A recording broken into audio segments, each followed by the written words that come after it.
Today I felt was a day to give back, and with the help of Solo Suit, I'm gonna do just that. Alright guys, so we're on our way to go surprise a very lucky person. They're a customer of Solo Suit, and Solo Suit helps people fight debt lawsuits. So we're gonna go pay off their $3,700 debt. 10 million Americans get sued for a debt every year, and after what's been going on this past year, they really need some leverage. Michaela here was being sued by Discover. Let's see her reaction when we pay off her debt. My name is Jorge Soto. I'm from the They're gonna pay off your $3,700 debt. I really appreciate it. This is incredible. This really helps me out so much. She told me about her story and she was so happy to finally bring this to a closure. It felt amazing helping somebody out. Thank you Solo Suit for the partnership, and become a Solo Suit customer to protect yourself from debt collectors. That video is just the beginning of making our promise come true. Paying off Michaela's $3,782 debt, plus 59 cents. Here's the behind the scenes version on how we surprised Michaela, and I paid off her debt for only $2,080, hacking off $1,700. I'm going to show you exactly how we did it. Oh yeah, there it is. Hey. Big money. Oh, that's sweet. That's what's up. That's awesome. So I was just hanging out here, I was eating my juicy watermelon. I was like reading the text here. He says, "Hey man, heading over to Michaela's house. She isn't answering her door. It's an apartment complex. Neighbor said her car is here though." And he says, "Oh, never mind, we just got it." I say, "Sweet." Sounds like she didn't know exactly what to say. I don't blame her. I wouldn't have known what to say either, honestly. I just sent her a message, looking to chat with her a little bit more in depth here, and hopefully she joins here in a minute. We can get a little bit more of her story.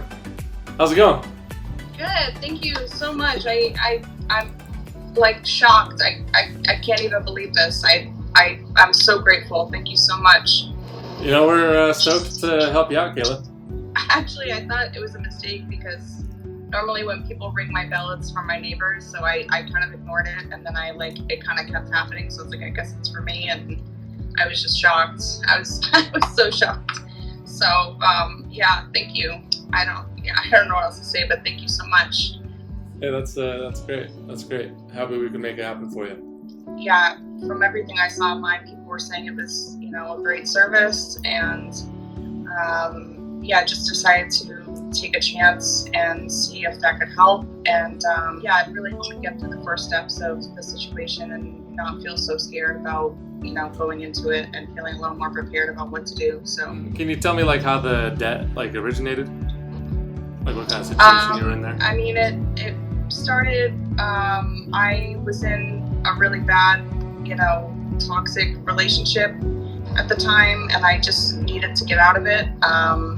It was just not something that was healthy for my life, and it was really kind of ruining things in my life. And so I didn't really have the funds to get out of the situation I was in, so I decided to take out a credit card. Cool. Well, I'm really glad that we can help you out. I think for us at Solo Suit, our mission is to help people fight debt lawsuits and to really close the justice gap that exists in America, where people can't represent themselves in court and can't get equitable outcomes in court. Usually because they're in the situation where an individual is being sued by this enormous multinational corporation. Right. I mean, I felt incredibly shocked. I guess I felt like it was a dream or something. It didn't feel real. I feel incredibly lucky. I feel like I don't even know if I deserve this, but I feel really incredibly grateful. So, how do you feel? Yeah, I'm feeling good. Honestly, I was worried that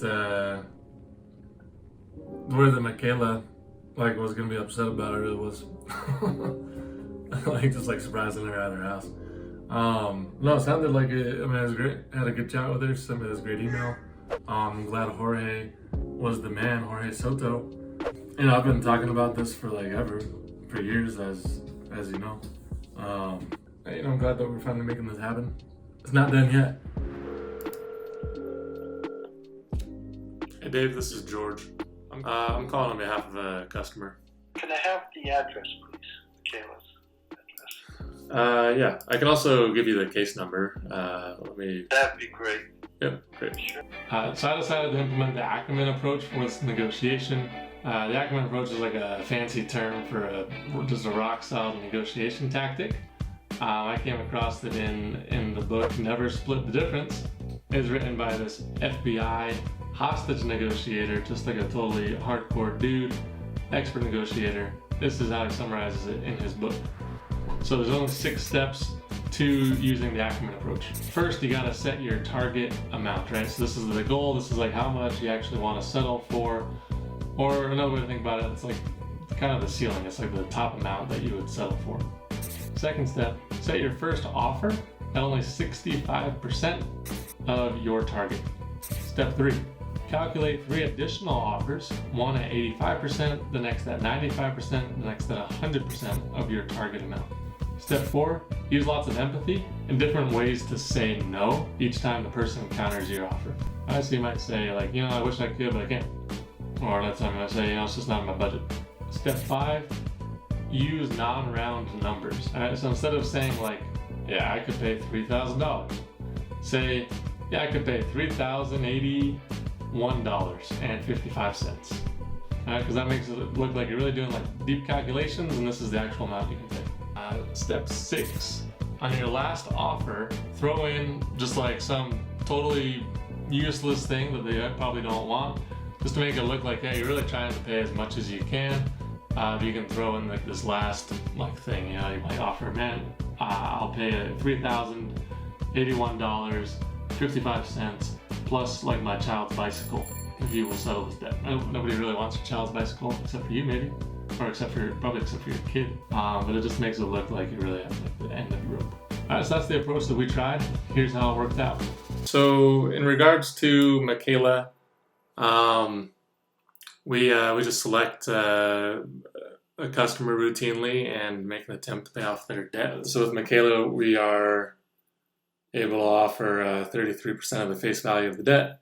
In this case, it'd be $1,253.73. In order to consider an offer for less simple balance, the client would need to know some information about her hardship. Do you know what has changed about her financial situation? She's been affected by COVID. Yep. Considering bankruptcy in regards to paying off these debts. Yep. All right. Let me send it to my client, and I can let you know what they said. But Okay. you should have a response in about 48 hours. Okay. Okay, cool. Yeah, that sounds good. I appreciate you chatting with me. Okay. Thanks. Bye-bye. Cool. All right. Who knew that's how it works? I didn't know. So I had a phone call with the opposing attorneys in Michaela's case, the people that represent Discover Bank. Initially, I made an offer for $1,253.73. They said that they'd take 48 hours to get back to me. They declined that offer, and they countered, as I had anticipated. They countered with $22.69.80. Pretty interesting offer, but I said, not on the cards for us. So I stuck to my plan, went up to the 85% point of the price point that I'm shooting for, and offered $1,639.49. Pro negotiator always goes down to the very cent. Makes it seem like we are doing some really intense calculations. We cannot afford 1 cent more than that. That is it. So that's what we're doing. They're probably going to counter, and then I'll probably counter again. And once we get them into the range that I'm looking for, we'll settle. And that'll be that. Attorney Jennifer Kirkwood speaking. Hi, Jennifer. This is George. How's it going? Good, thanks. How are you? Good. All right. So my client declined that one. We countered at 2,269.80 lump sum. And then you offered 1639.49. If you could just hold one second, let me see if I got a response on that. Okay, thanks. If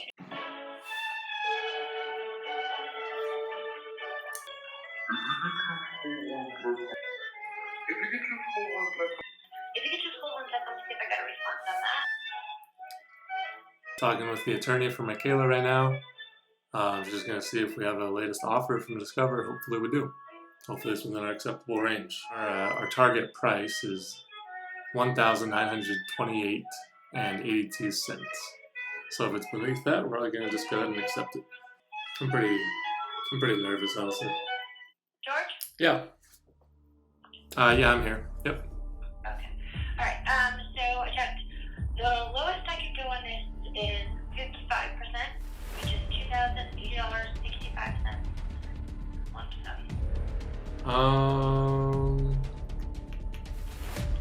$2,080. Could you do? Are you authorized to do 1928? No, I can't go any lower than $2,080.65. Yeah. Let's let's go ahead and do it. Let's call that good. Alright, so lump sum payable by the end of this month, like August 28th. Oh, the 31st. I can do August 31st. And that means that you received the check by August 31st? Yeah, that would be the payment due date, yeah. Yeah, that's fine. Yep, we can get you the check, but that's fine. Are you mailing a check or how are you gonna do it? We'll mail you a check. Yeah, you'll send us a letter. Yeah, we'll send you the letter. Oh, I'll request it today if you, the next couple days. Okay, that sounds good. Okay. Alright. Take care. Thank you, Jennifer. Yep. Bye-bye. We did it. We got it settled. So that means we got $1,700 hacked off. That's pretty good, considering that it is a debt that is still owned by the original creditor, Discover Bank. It's one of the biggest, most powerful corporations in the world. We just negotiated with them, and we got $1,700 off the debt.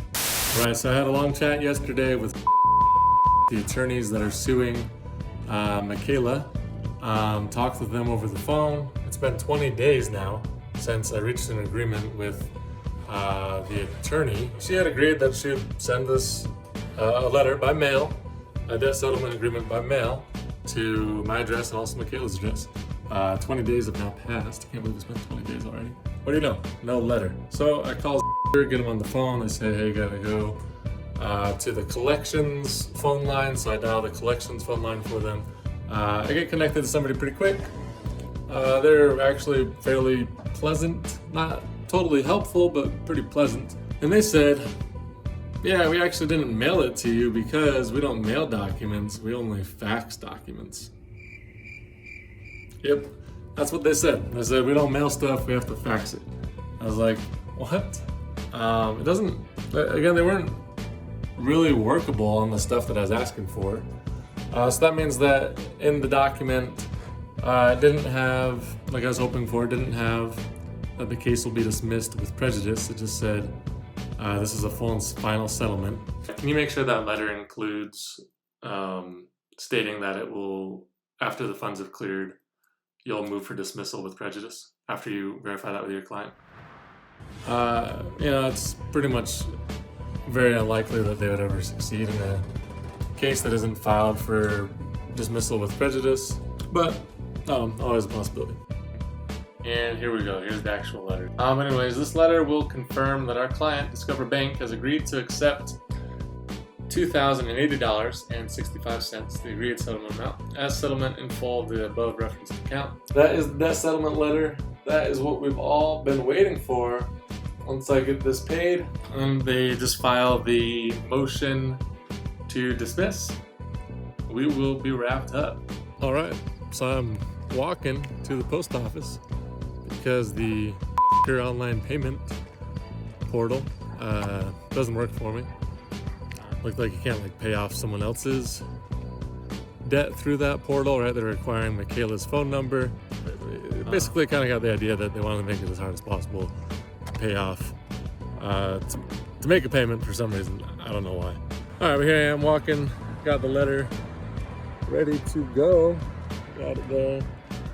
Sending it priority mail. Took me like half an hour to get this thing printed. Had to print the check 25 times because checks are super hard to print. Also had to get the label printed right for the envelope. I accidentally printed on UPS labels only. I gotta mail this thing USPS. All right, we did it. Boom, that thing is out the door. That's how you mail stuff. You feeling pretty good. The labels are good to go. Soon enough, debt's gonna be all paid off. Is there anything else that needs to process besides the check clearing? Because the check is already cleared. Sir, I don't know. I don't have the details. If you're asking me to give you a A to Z detail on it, I'm just letting you know that there's a time frame on our end. Like once we receive the payment, you'll just have to wait probably about 10 to 14 days. Okay, what are you guys waiting for exactly? Okay, what are we waiting for exactly? We have to, when we receive a payment, like if you make a credit card payment or something like that, based on my understanding, we have that same process on our end. It's just that the process on our end is a little longer. So we receive the payment, we just have to process it. It's the same process. Right. How long is the hold again? It sounded like earlier you were saying it was like 15 days. It's a 21-day hold, but I mean, you could call back any time to just check to see if it's posted. But okay, right. So it hasn't posted on your system that you're using. I mean, what I'm saying is that the check has been cashed. So can you check what's? I'm just trying to get this wrapped up as soon as possible for right, the client. But I can't speed up the process on our end, sir. If that's what you're asking, I can't do that. That's our process on every settlement that we do. Well, I'm sure you can do something. I mean, you've accepted my money, and the check has been cashed. So now it's up to you guys to send me a satisfaction letter. If you're asking me to override with that just to get you the letter, I'm not going to be able to do that. So I don't know what else I can really tell you, sir. I mean, I'm sure there is somebody that can do that. I mean, you guys aren't controlled by the computer. It's not like you're a robot, Trevor. I'm sure you can talk to a manager, or you can. I'll put you on hold, and I can see what I can just talk to my manager and just see Yeah, what great. he has to say on that. Yeah, thank you. That sounds what good. we can do. Appreciate it. I understand. You're wanting a satisfaction letter, so there's nothing we can do to get that rushed. It is a 21-day process. Kind of explain. It's in an 894 status. That's telling us the payment posted, and it can take up to 21 days. And so right now it's an 894 status in the computer program that you guys use? The status code on this account, yes. And then it goes to a 940, which means that, the check is definitely cleared. The satisfaction letter goes out. All I have to do is verify that we have your address on file. Because once that process is done with the hold, the letter will be sent out to your address. After many weeks, 53 days to be exact, so that's 7.5 weeks, we finally got settlement documentation in the mail for Michaela, and we were stoked. We got the letter in the mail from it's here finally. The 21-day deadline, or the 21-day holding period, was supposed to end on September 18th, one that isn't up to 21 days, right? Apparently was what the customer service people are saying. It was on September 18th. Got this letter. I'm gonna open it up now and see what it says. I'm expecting that Zwicker will send us the satisfaction letter first, and then that we'll receive the notice of dismissal 3 days after the holding period is over. That's what I'm expecting. Open that bad boy up. And what do we got here? We got notice of dismissal. There we go. Okay, so the case, this isn't what I was expecting actually. I was expecting the satisfaction letter first, but this is the notice of dismissal. That means that the case has been dismissed. Since I've heard of these cases before, I'm not super trusting of this notice of dismissal. Right? Just because I received this letter doesn't necessarily mean that the case is actually dismissed. It could just be fake. Okay? There's no stamp. There's no seal on it. It doesn't look like it's a copy that's been printed and sent by the court. So I'm actually gonna go ahead and take a look online just to make sure that this has been indeed dismissed. All right, so we are at the Rhode Island Judiciary Public Portal, their system for looking up your case info online. We have the smart search here, search for court records. So I'm gonna go ahead and select that guy. So I'm on the screen now, and I have to punch in my case number, 6CA-2021. I am not a robot. Surprise, surprise. What if I was a robot and I didn't know it? The machine would melt you from the inside out. Please move along, sir. and submit. All right, here we go. All right, this is good. We got the case number, we got the parties. Status is closed. Location is 6th Division District Court. Yep, that's what it says on my document as well. And then let's see what it says here. All right, yep, it says it's closed on the 15th of September. Notes that a summons was issued. The summons return served. Answer was filed. And then on September 15th, 5 months later, right? The case was dismissed with prejudice. There we go. Honestly, you know, I can't believe that after all these months, finally the case is dismissed. Very happy about it. Very excited for Michaela to like turn over a new page in her life without this debt. I think now she's pretty much free of this credit card debt that's been hounding her for a while. Very glad that we could help her out. And, you know, honestly, I want to talk with her again, see how she's feeling about all of it. Yeah, I'm not sure if you received this, but we got good news. We got the notice of dismissal. Oh, wonderful. That's so exciting. In the mail. That's so that perfect. means that your lawsuit has been dismissed. Oh, so good. That's awesome to hear. Isn't that great? Thank you so much.